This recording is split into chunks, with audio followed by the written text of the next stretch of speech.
زہرا نے ایک مرتبہ اس کے چہرے کی طرف کہا مشیت پروردگار میں دخل نہیں ہوا کرتا ہے. ایک سلوان ہے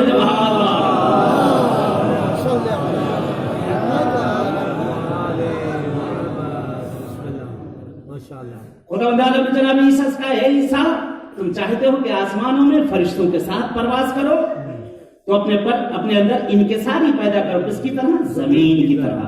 شفقت پیدا کرو کیسے؟ جس طرح سے سورج آسمان پر چمکتا ہے زمین پر اپنی کرنوں کو روشنی کو بھیجتا ہے. کہتے ہیں پھر خداوند عالم فرماتا ہے وَالتَّسْلِيمِ كَالْمَيَّتِ چاہتے ہو کہ فرشتوں میں تم ان کے ساتھ پرواز کرو اپنے اندر تسلیم اپنے آپ کو حوالے کر دینا میت کی طرح کر دو. جیسے جنازہ اپنے آپ کو تسلیم کرتا ہے غسالہ کے ہاتھ میں غسل دینے والے کے ہاتھ میں. جدھر چاہا اس نے پلٹ دیا جدھر چاہا لٹا دیا ہاتھ اٹھا دیا پیر اٹھا دیا جو چاہا کر. میت کچھ نہیں کر سکتی کچھ نہیں کر سکتی. خدا کہہ رہا ہے کہ اپنے آپ کو تسلیم کرو کس طرح سے جیسے میت غسل کرنے والے کے ہاتھ کے اندر ہوتی ہے اس طرح سے پروردگار کہہ رہا ہے معبود کہہ رہا ہے کہ اس طرح سے اپنے اندر تسلیم پیدا کرو جس طرح سے میت کے اندر ہوتی ہے.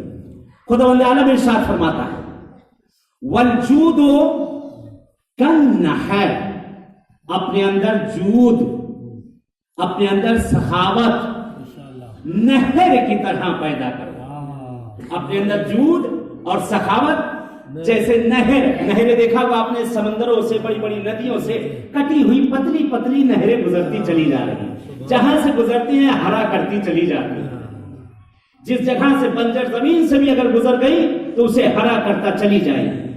نہر اس میں سے چاہے جو زبردستی اس کو کاٹ کے لے جائے وہ جو سیدھی جا رہی اس میں سے اسے اٹھا کے لے جائے. پروردگار کہہ رہا ہے کہ سخاوت پیدا کرو اپنے اندر کس طرح سے جیسے نہر کے اندر. خدا کہتا اگر یہ چیزیں اپنے اندر پیدا کر لو گے تم بھی اور سارے انسان تو ایسے ہی ہوگا جیسے تم پرواز کرو ملک اور ملائکہ کے درمیان. خدا کی معرفت پروردگار کی معرفت معصومین علیہ السلام کی معرفت اگر واقعی ہمارے اندر نہیں تو کوئی چیز ہمارے کام کی نہیں. بے شک بے شک. اور اگر اس کا شکرانہ نہیں ہے تو وہ بھی کسی کام کا نہیں. کہتے معاملہ کرو وہ بھی خدا سے معاملہ کیا کرو بندوں سے معاملہ نہ کرو. بندوں سے معاملہ کرنے میں گھاٹا ہے. خدا سے معاملہ کرو گے اگر ایک دانہ دو گے تو ایک دانے میں 70 دانہ خدا دے دے. بے شک بے شک. معاملہ خدا سے کرو. کہتے آج اگر ہمارے یہاں کوئی مہمان آ جائے کچھ آ جائے تو انسان گرم ہو جاتا ہے. کہاں سے کھلائیں گے کہاں سے لائیں گے. اے بھائی وہ اپنا لے کے آیا ہے ساتھ.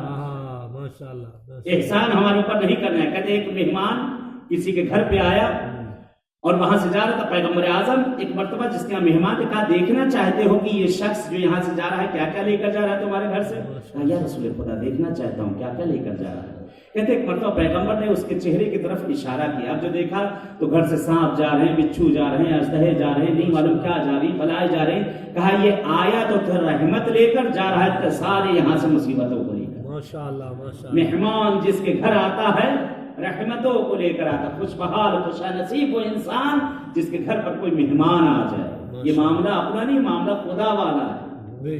کہتے جناب موسیٰ کے زمانے میں ایک شخص جناب موسیٰ کے زمانے میں ایک شخص آپ کے قبیلے میں اس جگہ پہ رہا کرتا تھا. بنی اسرائیل کا واقعہ ہے. نقل کیا جاتا بہت غریب تھا بیچارہ بہت غریب تھا. بھیک مانگا کرتا تھا اور جگہ جگہ پہ بیلال مانگ کر گزارا کیا کرتا تھا. ایک دن دیکھا کہ نبی خدا جا رہے ہیں. نبی خدا جا رہے ہیں. جناب موسیٰ سے کہتا ہے کہ یہ نبی خدا کے پاس آپ ہر روز باتیں کرنے جاتے میرا ایک پیغام خدا کو پہنچا دو. کہا کیا کہنا چاہتے ہو. کہا خدا سے جا کر کہتے نا معبود میں بھیک مانگ مانگ کے تھک گیا ہوں کام کر نہیں سکتا ہنر آتا نہیں کس طرح کتنی میں زندگی گزاروں ایسے ہی. خدا سے میرا پیغام جا کر پہنچا دیجئے گا. خدا سے کہہ دیا میری عمر میں جتنا بھی میرا رزق میرے حصے میں ہے جتنا بھی میرے نصیب میں ہے مجھے سب دے دے آج ہی. جتنا میری زندگی کم سے کم ایک دن تو پیٹ بھر کر میں کھا لوں ایک دن تو عیش کر لوں. جتنا میری زندگی میں جتنا رزق جتنی نعمت جتنی رحمت تیری ہے پروردگار سب مجھے دے دے مجھے سب عنایت کر دے.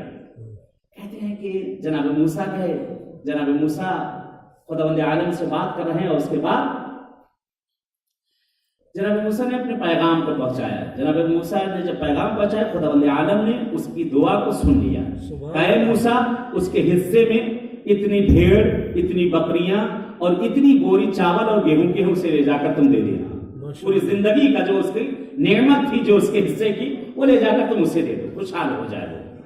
کہتے جناب موسیٰ آئے، آپ نے جتنی بھیڑ بکریاں جو کہی تھی، جتنے چاول کی بوریاں، آٹے کی بوریاں، گیہوں کی بوریاں جتنی تھی، وہ سب اس کے حوالے کر۔ بھائی یہ ہے تیری قسمت کا، یہ سارا تیری قسمت۔ وہ خوشحال جس وقت اس نے ڈھیر دیکھا، بوریاں لگی ہوئی اور بھیڑ بندھی ہوئی، جو انسان یعنی روٹی کا محتاج رہا ہو، پوری زندگی کا سارا رزق اٹھا کر اللہ نے اسے دے دیا۔ کہا یہ تیری چند بوریاں بنتی تھی، چند بھیڑ، چند بکریاں بنی، وہ ساری دے دی۔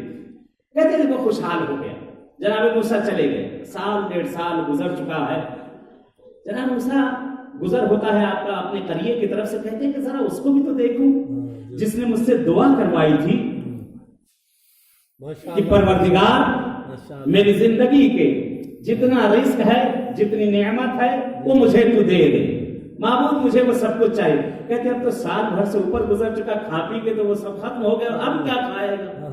جب اللہ نے اس کو سب دے ہی دیا ہے تو وہ کیا کھائے گا؟ کہتے جناب موسیٰ یہی سوچتے ہوئے اور چلتے ہوئے اس قریے میں، اس قبیلے میں پہنچے۔ کہتے جناب موسیٰ اسی جگہ پر، اسی گھر پہ جس جگہ پہ تھے، وہاں پہنچتے ہیں تو آنکھیں خیرہ ہو گئی، آنکھیں کھلی رہ گئی۔ کیا دیکھتے ہیں کہ محل بنا ہوا ہے، نوکر چاکر لگے ہوئے ہیں، لوگ آ رہے ہیں، جا رہے ہیں اور کھا رہے ہیں، دسترخوان بچھے ہوئے ہیں۔ جناب موسیٰ اندر جاتے ہیں، دیکھ کر حیران ہو گئے کہ یہ تو اسی کا گھر تھا، اتنا بڑا محل، ہر طرف دیکھو دسترخوان لگے ہوئے ہیں، ہر طرف لوگ کھا رہے ہیں، ہر طرف لوگ آ رہے ہیں۔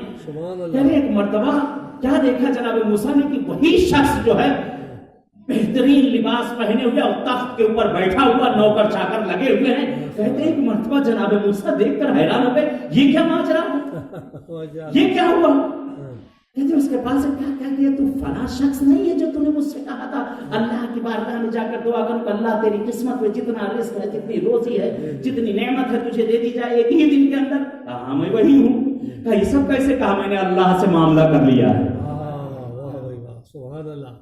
کہتے جناب موسیٰ حیران ہوئے، کہتے اللہ سے معاملہ؟ کہا خود جا کر پوچھ لو۔ کہتے جناب موسیٰ آئے خداوند عالم سے، کہتے پروردگار ماجرا کیا ہے؟ اے میرے معبود، اس کے پاس تو کچھ نہ تھا، جو ایک وقت روٹی کا محتاج تھا، جو بھیک مانگ کر کھایا کرتا تھا، آج بادشاہوں کی طرح بیٹھا ہوا ہے اور اتنا مال و زر ہو گیا ہے، اس کے در پر لائن لگی ہوئی لوگوں کی۔ کہتے موسیٰ اس نے مجھ سے تجارت کی، تجارت میں اس کا فائدہ ہو گیا۔ موسیٰ اس نے مجھ سے تجارت کی، اس کی تجارت میں فائدہ ہو گیا۔ اگر اس کو جو رزق پروردگار نے دیا